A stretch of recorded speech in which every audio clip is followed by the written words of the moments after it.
Right,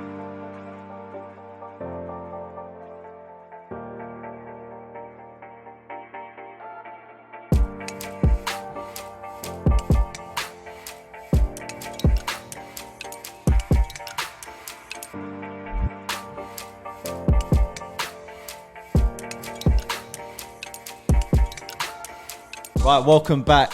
I've got a very, very special guest here with me. It's been a long time coming. Kavan, thank you for coming on board on the podcast and sharing your time at Woodbury House. Anyway, we're here to talk about the Richard Hambleton movement and, more importantly, what we just achieved at the Saatchi Gallery at StartNet, which was very, very successful. And I thank you for coming down and being a part of it. No, thanks for having me down here, Steve. Absolute pleasure to be here. No problem. So just before we talk about the Richard Hambleton IP, the archive, the goals, the strategies and things which are going to be developing in the future, and trust me when I say this, there's some very, very exciting things in the pipeline. Your background, because you know what, I sometimes refer to you as the Richard Hambleton lawyer, and I don't know why I say that, but that's how I've titled you as. But really and truly, your role is actually different in the IP. But what was your background? You was a lawyer for a big law firm. That's right. So I used to work in corporate law for a company called Latham & Watkins. They're one of the largest law firms in the world. And whilst I was there, one of my clients was a chap called Andy Valmorbida, who's probably known to quite a few people in the Hambleton world because he used to be Richard's art dealer. And whilst I was there, I got to know Andy quite well over a period of 5 or so years. And then when the time was right, he approached me and asked me if I'd like to work with him at the archive. Yeah. So that's how that move came to be.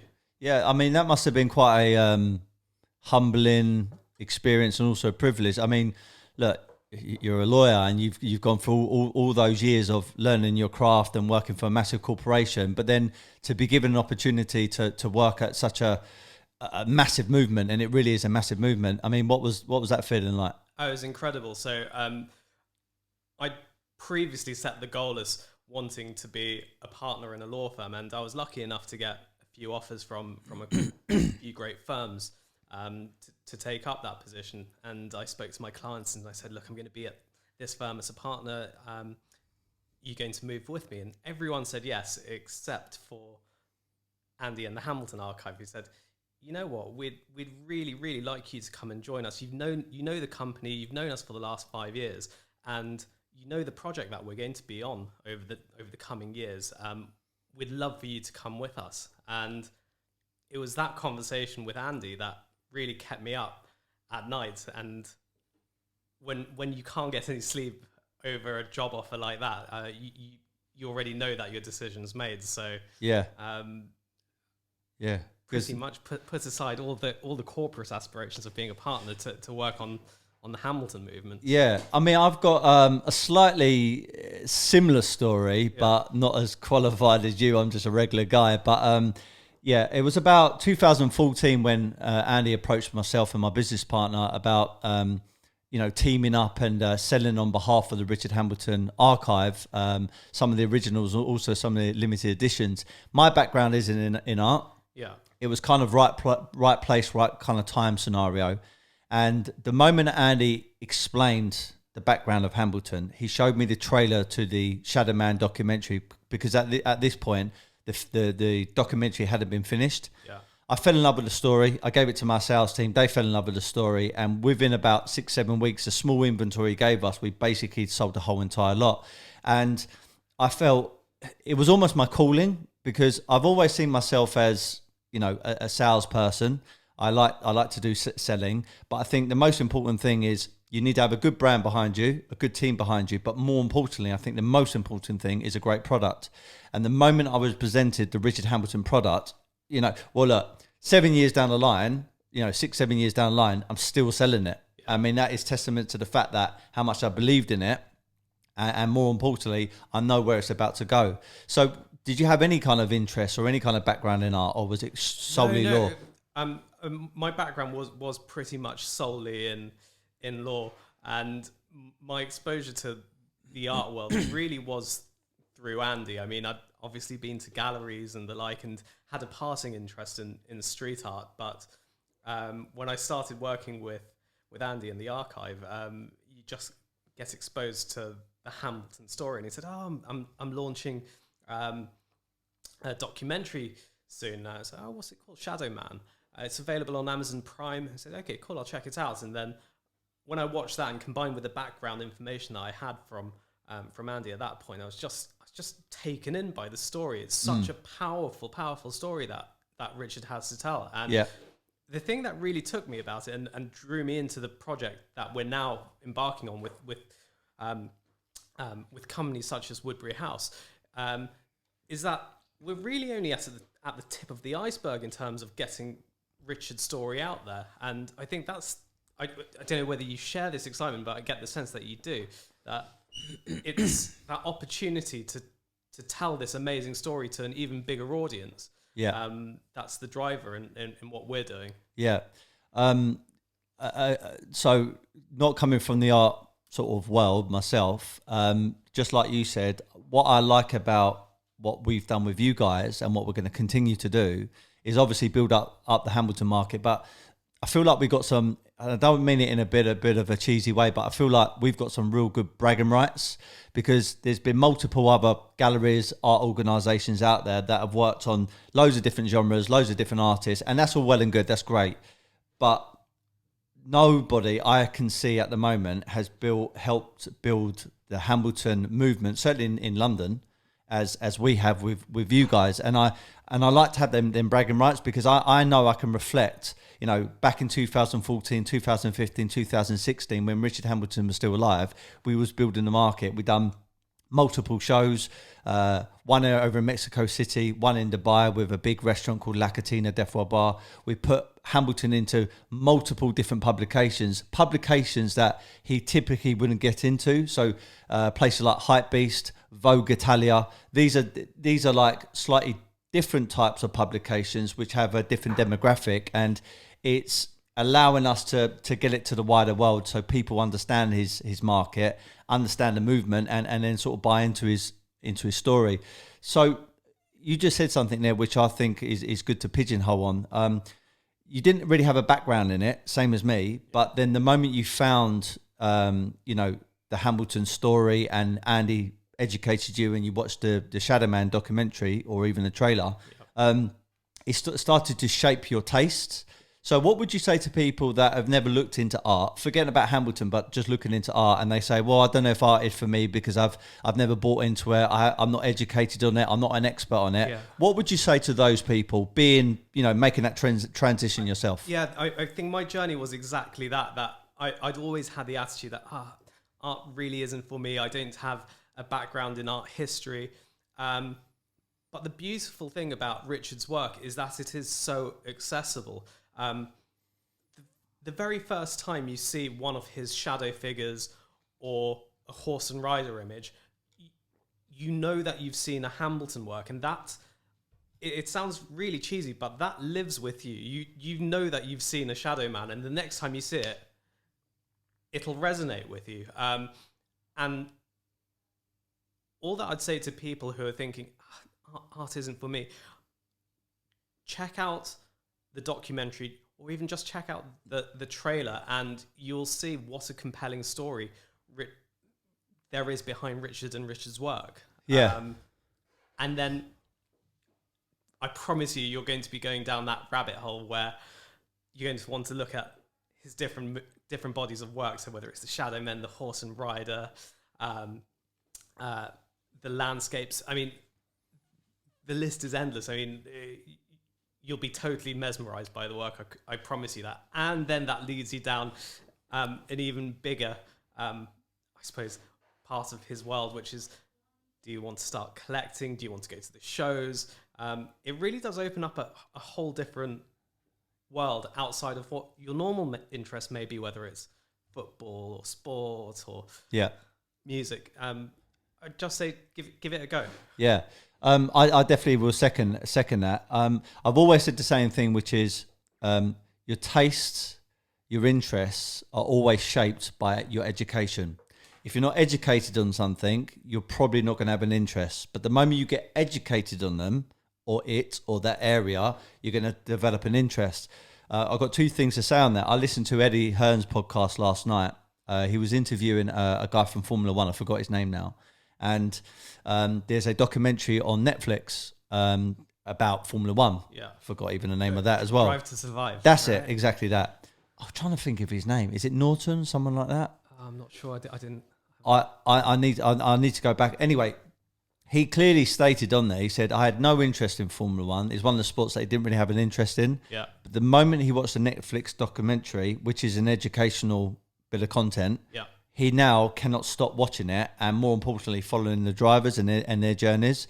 And it's a bit of a silly story, but I'm very much into my health and fitness. As I explained to you, I've boxed. I've had 15 fights now. I'm planning to do more, and part of being a athlete is the training, but then more importantly, nutrition.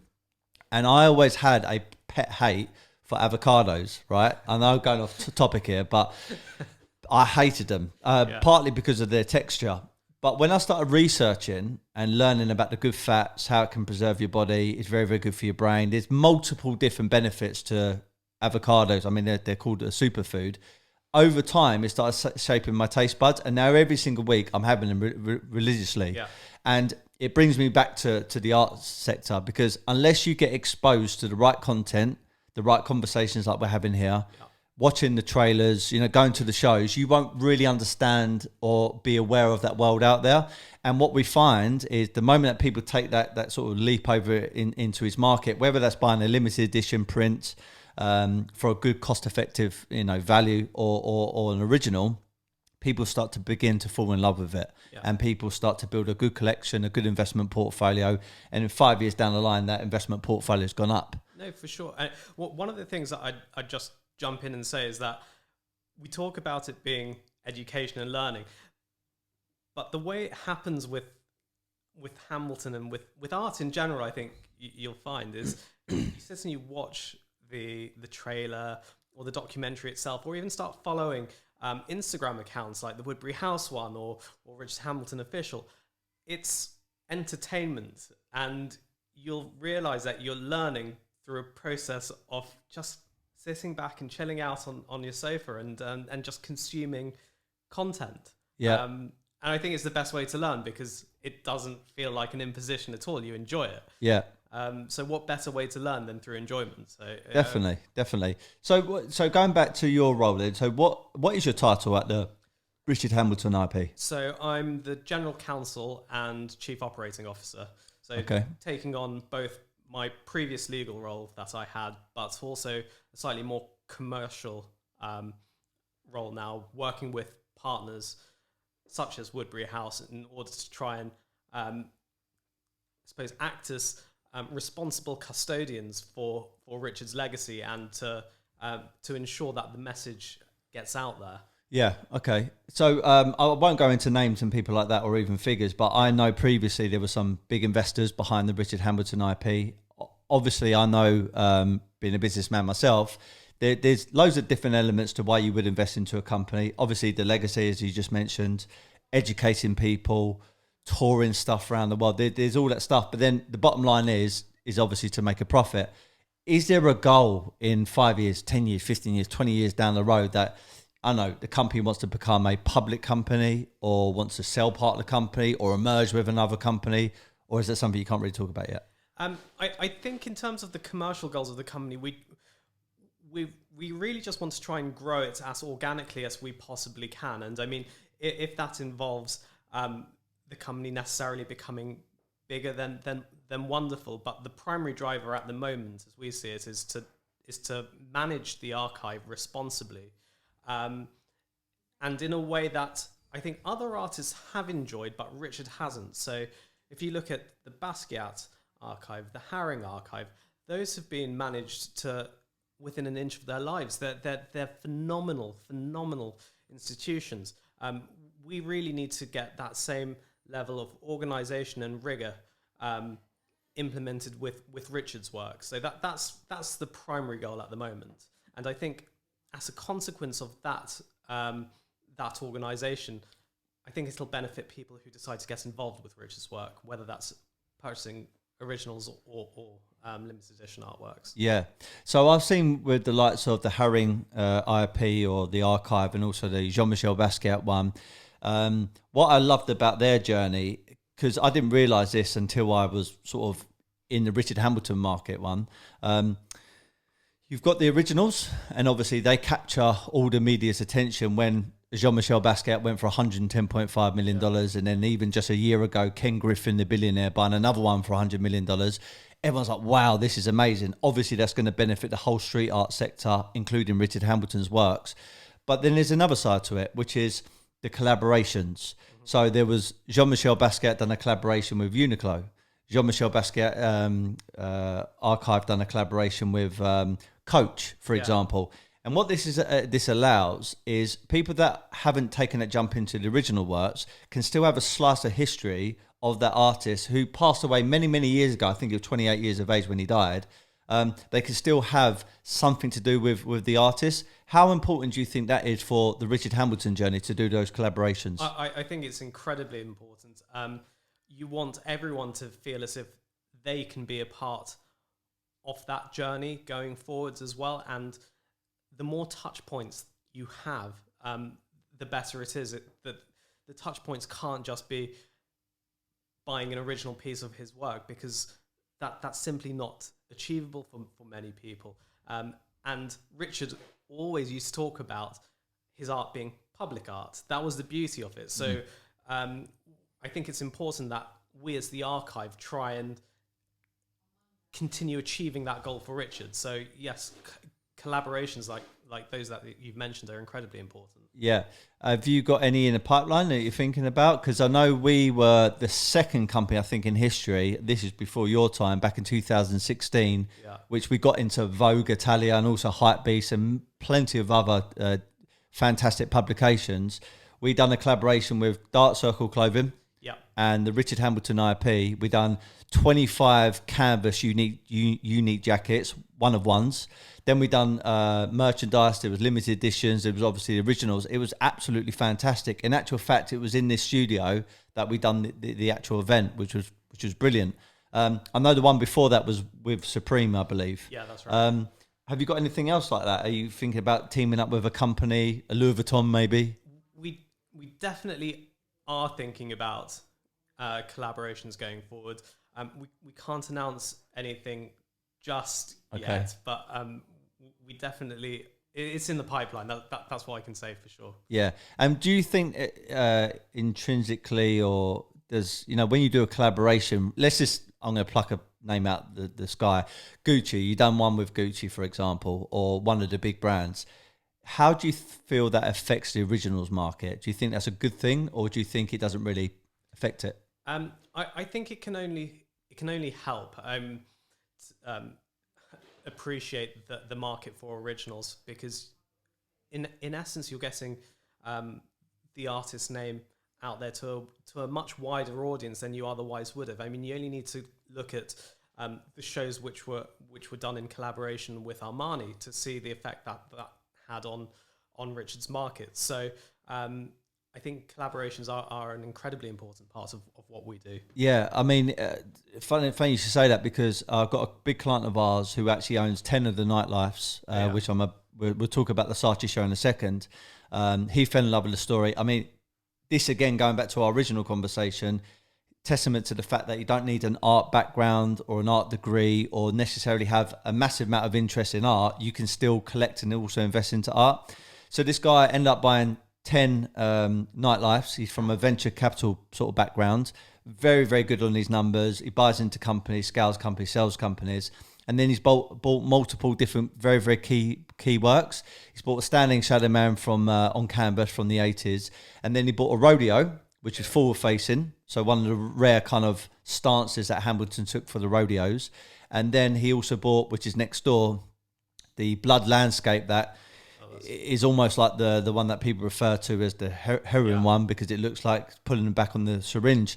And both of those were important for him because, number one, they were both featured somewhere in the documentary and in the trailer, especially the red landscape. And the second thing is they were both in the Giorgio Armani show. So when you do big shows like that, Giorgio Armani, Saatchi, those kind of things, how important or how much do you think collectors or investors love the kudos of where that piece of art has been? Because the way I refer to it sometimes is you could have 10 Mercedes cars, but the moment that Steve McQueen owned one and drove it around for a year or so, and then he put it into auction, for some reason that one fetches 50 or 60% more in auction than the others.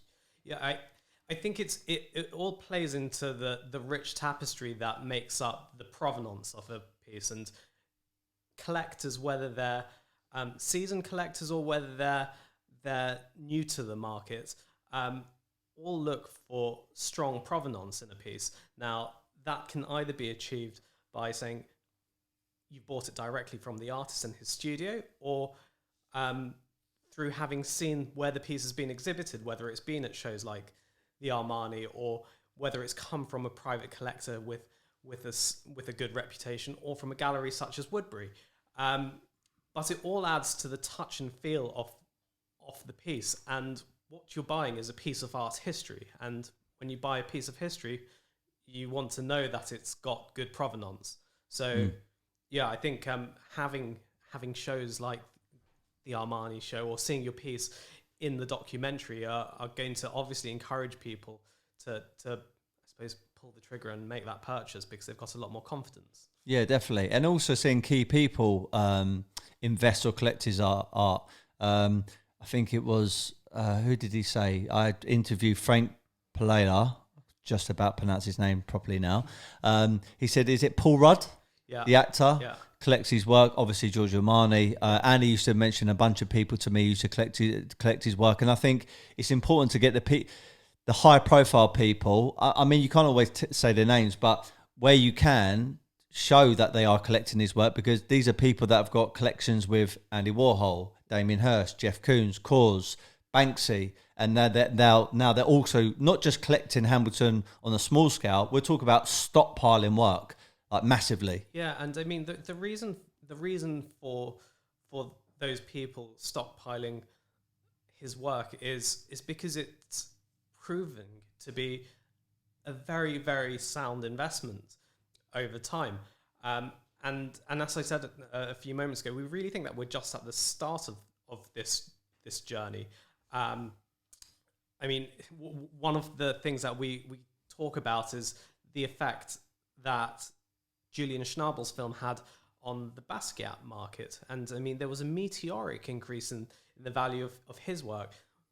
What we're doing at the archive and trying to, I suppose, carry out key marketing efforts will be to, the natural effect will be for Hambleton's market to also increase. So I think that's the reason why people are investing in his art. But then more generally, like you say, when you've got high profile investors, it obviously adds to market confidence when you've got people like Armani being involved, Jimmy Iovine, Bombardier Aerospace. I mean, these are big global brands who are associated with Richard. So that helps the market as well. Yeah, for sure. Well, look, I know firsthand. So when I got into his market and we were selling shadow heads, 6 years ago, whatever it may be, they were selling between 4,000 to 8,000, depending on size, year and quality. Those same heads today are selling between 40, 50, 60,000. I've seen one gallery, actually two, but one that stands out, that was selling one for nearly 100 grand really? in a round. Yeah. Now, I personally think that's a bit on the steep side, but then I sort of reflected on what I thought about that and thought, well, do you know what? They're actually predicting the future now, though, in regards to, or getting ready for the future, because they know next year there's going to be a Berlin museum solo show for Hambleton, which is going to definitely drive the market. There's going to be multiple different shows by different organisations. Obviously, we're going to be playing a big part in that as well. It's going to be collaboration. So they kind of corrected their prices already because they know what's about to come. And that's obviously the entry level. But then on the higher end, I mean, I could talk about all the auction results, but the best one happened last year with Phillips, nearly a year ago, November, 550,000. I mean, how much... When you see numbers like that, how excited do you get and how much confidence do you have for the future? I a huge amount of confidence. Actually, I think that the public auction results are just a part of the story, because you know as well as I do, quite a lot of what happens behind closed doors is where the market is really at, and that the auction results are just the public window into what's going on behind closed doors. Yeah. And so what we're seeing is Richard's works changing hands for significant sums of money, which really aren't out there in the public domain, but key investors and people who've already got a body of his work will know how much work is trading for. But the auction results really get that message out to everyone else. Yeah. I mean, I heard from an art critic or an art expert the other day. He said something like 95% of work sold from any artist happens privately, and only 5% what you see is in the public domain. And I think it's such an important thing for people to understand, because sometimes people with any artist only go off of auction results, but that only tells you one side of the story.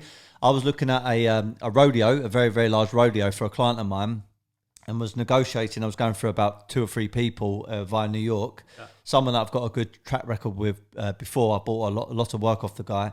And sadly, we got beat to it. And I said, just out of curiosity, how much did it go for? He said $960,000. Yeah. I mean, you're talking about almost $1 million now, which is basically double what happened last year. Yeah. So that is testament to the fact that the market is building and gaining massive momentum behind the scenes. And if you're going off for just auction results, well, that's okay, but you're missing the bigger picture. Oh, totally. The auction results are really only the tip of the iceberg in terms of what's going on in Richard's market. So I think in order to get more involved, you need to be talking with key galleries and the archive to try and get a piece of art history.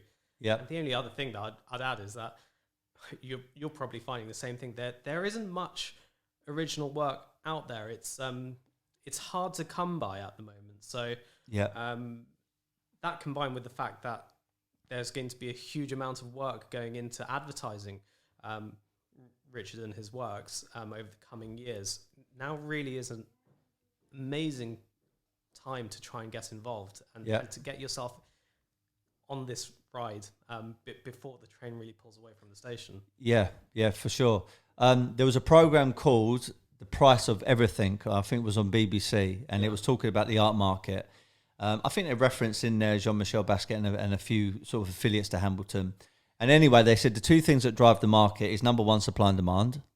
Richard Hambleton and his predecessors have passed away. Hambleton over 3 years ago now. Yeah. So the supply is totally capped. The demand, through educational tools, through content, conversations like this, the Saatchi show that we did, collaborations, all these different publications, the demand is increasing. I wouldn't just say year on year. I'm talking about every single week. We are getting more and more new clients coming towards us because they've heard about the Hambleton movement and they want even a small piece of it. So that's driving the market. The second thing is financial interest. Who's got a financial interest in the artist? Now, we have as a company, because we invest as well as trade. Obviously, you guys have, and there's other great organisations out there as well. But I also think there's a third element, which this documentary was made, I think, about a year or so ago. So it was before COVID.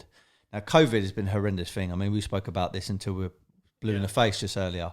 We're not going to talk about whether it's right or wrong, but we're going to talk about the economic factors. COVID has decimated jobs. It's decimated companies. It's decimated careers, financial institutes, ISIS bonds, bank-based investments, stocks and shares. I mean, they're very, very uncertain at this present point in time. The only one bit of silver lining that I've experienced is the art market is thriving because of it. There was an auction, a virtual auction that happened over the summer. I think it was in August, which is notoriously meant to be everybody's away on holiday. Yeah. Well, anyway, they've done this virtual auction. $400 million was raised nearly in one night. And the thing that stole the show was a Jean-Michel Basquiat head. Mm-hmm. So I would say like the equivalent of a shadow head to Hambleton. Had an estimate between $9 to $12 million. It went for $15 million. And it broke the record of one piece of art being sold at a virtual auction. What I mean by a virtual auction, no one was present, no one was in the room. It was all done over the telephone or all done over the internet. What I'm trying to get to is more and more people now are using this sector as a financial instrument, as a vehicle for safety, security, and growth. And I feel that most other areas right now, they're either failing them, people, or they're just very, very uncertain.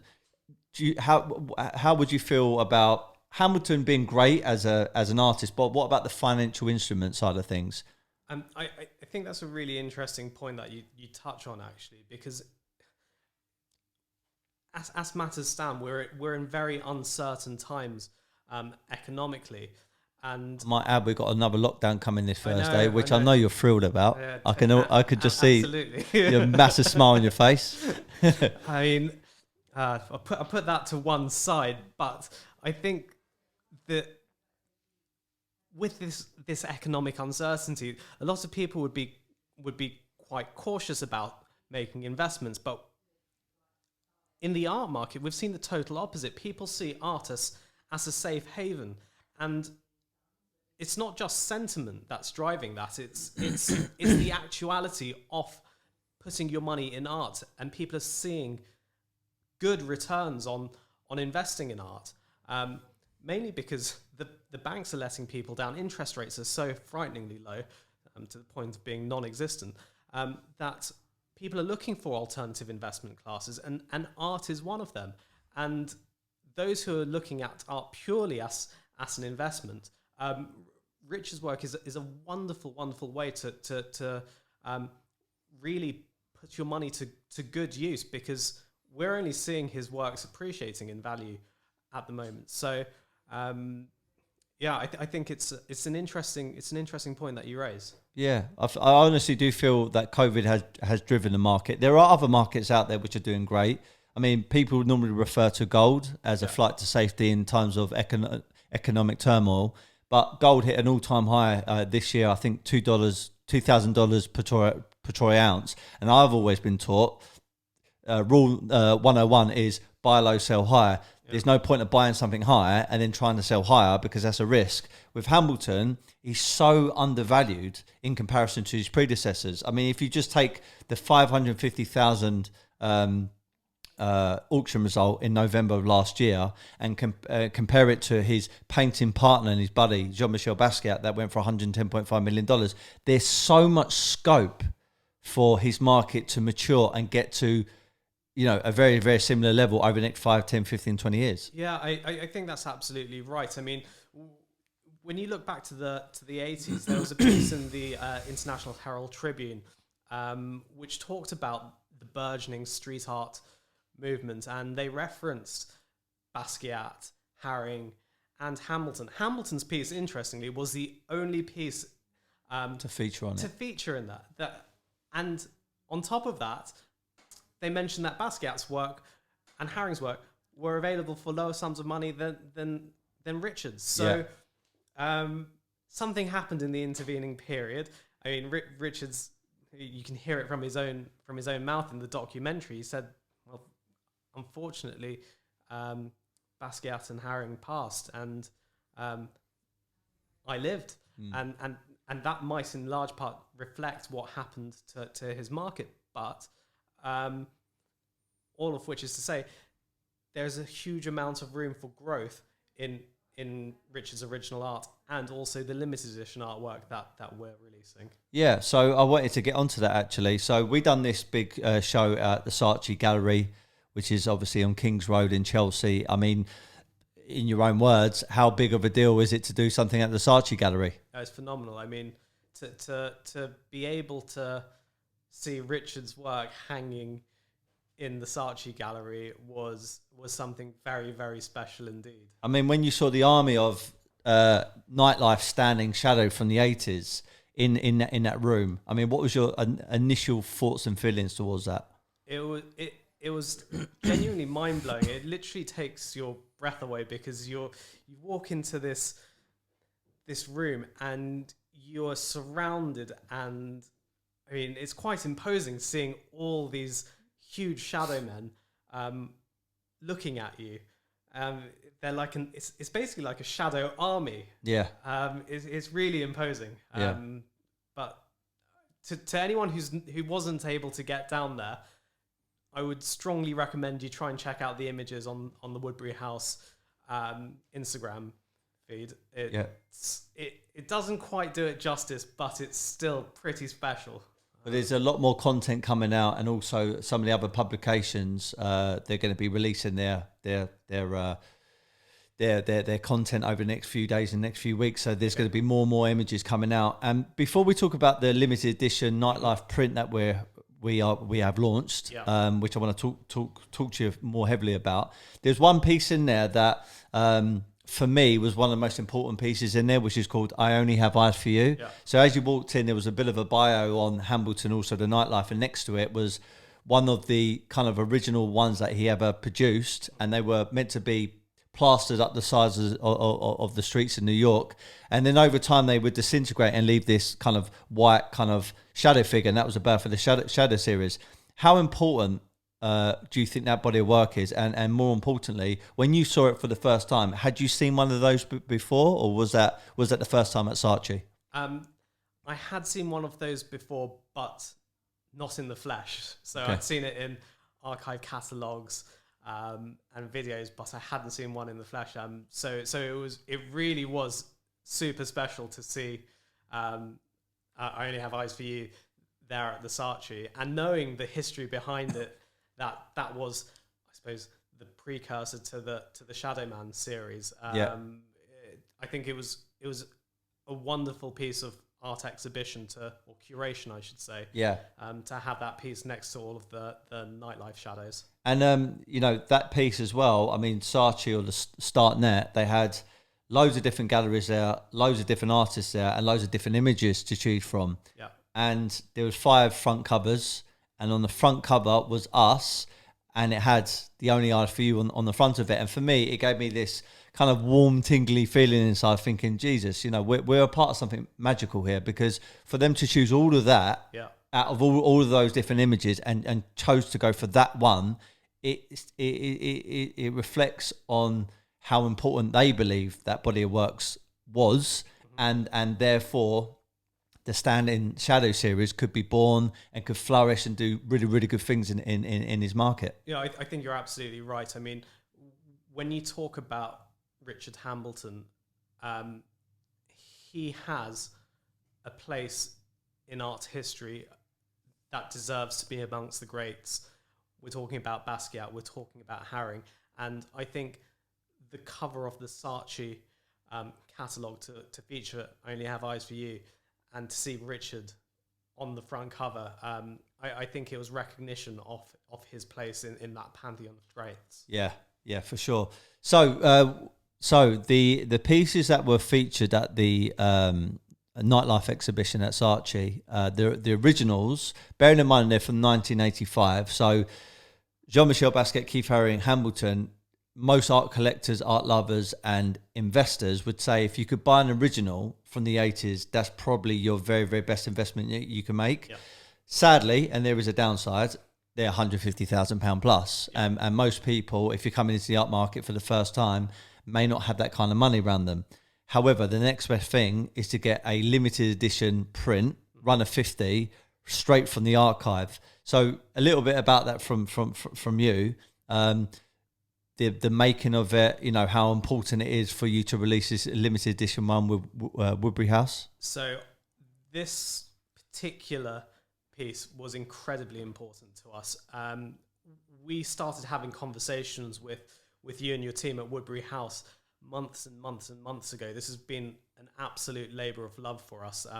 We recognise how important this image is and our responsibility to try and create something that we could offer to your customers that is as close to the original as possible. And what we've done in an attempt to create that is try and source the exact paper that Richard used. And for those of you who've not seen it, it's on a special type of Japanese paper called ginwashi paper, which is this wonderful translucent look and feel to it, where you can see the weave of the paper, and if you back or front light it, creates, I suppose, a secondary shadow figure because the paper's translucent. So we're having the paper flown in, especially from Japan. The prints are going to be life size, so you're going to be able to take home something that literally is the same size as what you've been able to see in the Saatchi gallery, and hang it in your house. Yeah. So it's a beautiful piece. It's got a lot of meaning to it. It's got a lot of depth to it. And I'm pretty sure from years to come, people are going to be speaking about the Nightlife show and the Saatchi show, etc. But as far as let's say the financial gains are concerned, obviously we can't, hang our hat on a number. No one's got a crystal ball and says in 5 years' time it's going to be worth 3 times the amount. But in your experience with limited editions from credible artists like Hambleton, how well can limited editions do? I think limited editions have the potential to do extremely well. I mean, you're right to touch upon other artist markets as well, because you only need to look and see with the Basquiat archive, for example, and the Banksy archive. Yeah, absolutely. Their pieces release and immediately sell out. It's almost like a lottery as to whether you get a piece or not. And immediately upon purchase, you're probably going to be able to command many, many, many times over what you originally paid for it. Now, we feel that the same can be true of Hambleton's work as well. And I think the beauty of the Nightlife print in particular is that we're taking the quality of what we're producing to totally unparalleled level. The look, feel, and care that's been taken in creating this product is, I think, almost unheard of. We're using silk screen prints on specialty paper that's been created specifically for this project. So you'll be hard pressed to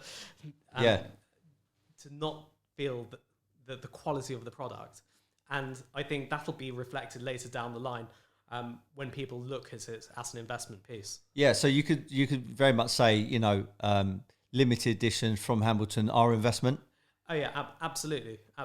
I mean, we've seen other prints which have been released in years gone by, and they've sold on the secondary market at a substantial uplift. So for anyone who's thinking of getting involved, I really would encourage you to do it with this release, because it is, like I say, it's an unparalleled print. In fact, we don't even like using the word print within the archive. It comes across as being something that can be recreated, whereas we like to refer to them in-house as limited edition artworks. Same here.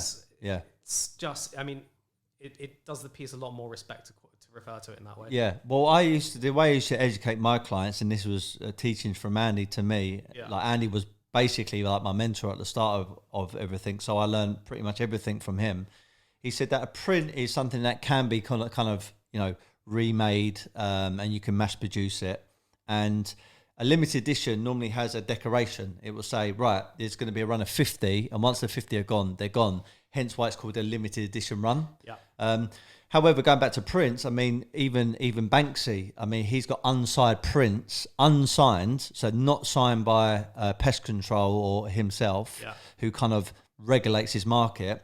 They're going for over 100,000. I saw a limited edition, which was signed, went for 300 something. Yeah. And then there was the price of Monet, which was an original, I think in the last couple of weeks went for 7 million or something like that, pounds. Yeah. So that gives you the 3-tier structure. You got the prints, you got limited editions, and you got the originals. They're all making money. Yeah. So if that's anything to go by, Richard Hambleton is the godfather of street art. Banksy got his inspiration from people like Hambleton, and it's been referenced so many times in the public domain, in this Shadowman documentary. If that's anything to go by, I am super, super excited to see where all limited editions go from Hambleton, but especially these Nightlife ones, because for me, this reflects on the narrative that he painted these 53 standing shadow figures. That was the first transition he made from the streets of New York onto a medium such as the paper, is in conjunction with StartNet and Saatchi, and more importantly, it's in conjunction with you guys. So I'm very, very excited, by the future of these. Yeah, no. So are we. I mean, from what we've heard from you in particular, it's been that the response has been phenomenal. So I wouldn't be surprised by the time this podcast gets released that no more are available. But all of which is to say, getting involved now is a really, really good time if you're on the fence, and especially the price point. I mean, it's a great product anyway, and it means a lot. But £10,000 is not going to break the bank, and it gives you a first test and taste of the street art sector and Hambleton. Yeah, absolutely. If you're thinking about dipping your toe into the market, this is a perfect opportunity to do so. So there was one bit of information that you released at the Saatchi event, which was the Richard Hambleton experience. So just to go over that again, what did you announce? Because that was some exclusive information for us. Yeah, that's right. I mean, we thought that such a major announcement as the Richard Hambleton experience needed to have the right venue and platform for that announcement. And we thought that the show at the Saatchi Gallery was exactly that. And the Richard Hambleton experience is going to be, I suppose, a show that we launch sometime next year in London. The original plan had been to do it in New York, but unfortunately due to COVID, we've had to realign our plans. But it is going to be a groundbreaking show, which fuses the use of technology to showcase Richard's work in a way that's not been seen before. We're talking about using holograms, lighting, projection systems, just reimagining and presenting his work in a way that hasn't been seen before and on a scale that's not been seen before. And we're incredibly excited to show that to the public. That's amazing. And then you did hint, maybe the Nightlife series could be somewhere affiliated with it, or maybe tour around the world. Yeah, I think that's entirely possible. I mean, when you look at the Nightlife series, a lot of people came up to me at the show and said, "Oh my gosh, it's like seeing a version of the Terracotta Army, but in shadow form." It really is like that, and people do want to see it. We've had so many inquiries from people saying, "Can I get a hold of one of these shadows? Where can I see the Shadow Army next?" And so all of a sudden, you've gone from talking about the standing shadows from the Nightlife series to people referring to them as the Shadow Army, which I think is quite cool. So I think any way which we can get people to see that body of work again would be fantastic. I know people in New York, obviously where he's made his name, probably LA, Miami, over at Art Basel, and then more importantly, taking it to his hometown, which is Vancouver in Canada. Yeah. I think that would be incredible, and we would definitely like to work with you on that. Like I said earlier, we're very much invested into this, 100% into the Hambleton movement. It's the thing that always gets me excited to talk to people about Hambleton and to talk about the future. And I know there's certain other things we can't announce now, but I know you've got some very, very strong things coming up in the pipeline. And if we can be a part of that, a small part, a large part, we're here to do that. Excellent. No, really pleased to hear that, Steve. Right, so the last final thing is we've got another show happening at the Mandrake Hotel. Now, it was going to happen at the end of this month. It's now going to happen in December. I think probably second week into December. Yeah. After, the lockdown is, gone. We're going to have the big gold rodeo there, which is a very, very special piece. We actually had that in Dubai, our first show in 2015, that we sold it to someone over there, very, very serious collector. Yeah. And then a good friend of mine purchased it early this year. Mm-hmm. And we're going to do a limited edition run of that, run of 50, I think. Yeah. Still haven't announced a price, but it could be around about the £10,000 mark. I think that's probably right. So, as you say, our plans to have an event at the end of November have been slightly scuppered by COVID, but with the lockdown only lasting about 4 weeks, we hope by the time we go to to the Mandrake, the lockdown will well and truly have been lifted in time for Christmas, and we hope that people can come down and have a look at the work and perhaps have a Christmas drink and think about buying a gift. A gift, yeah, be fantastic. I really love the Mandrake Hotel. It's very, very different. It's very it's really cool and quirky, isn't it? It's like being in nature, but inside, which is quite weird. They've got some really cool art there. Fantastic hotel, and the food is great, and obviously the ambience of it is phenomenal. Yeah. Anything else you want to talk about on the Hambleton side of things, or anywhere that we can follow the journey a bit more, apart from Woodbury House, of course? We're going to be relaunching the archives website in the coming weeks and months, but I think that's going to be something that coincides with all of our major marketing activities, which are going to be going on in 2021. So the experience being the main event, but we've got a couple of other big announcements that I think we'll be making during the course of 2021, which will coincide with the relaunch of richardhambletonofficial.com. That's mega. Well, every time that you've made some kind of announcement, whether it's a small one or large one, including the one that you made at Saatchi, we get an influx of people wanted to see stock. Obviously, with the release of the limited editions, which we've already sold a bunch, people are getting very, very excited by that, and I know people are watching. So I'm very, very humbled and privileged to be a part of the journey as well. I've got one more favour to ask before we shut. Yeah. The Shadowman is referred to Richard Hambleton, but the other person who's quite elusive sometimes to get on camera is Andy. I want to get him on camera one day and have a conversation with him, because do you know what? All jokes aside, he's so knowledgeable. Yeah.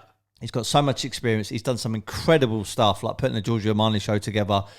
I mean, the other thing that people don't really talk about so much, which I think is super cool, is they've done the towel of a VistaJet once with the Richard Hambleton like jumping shadow.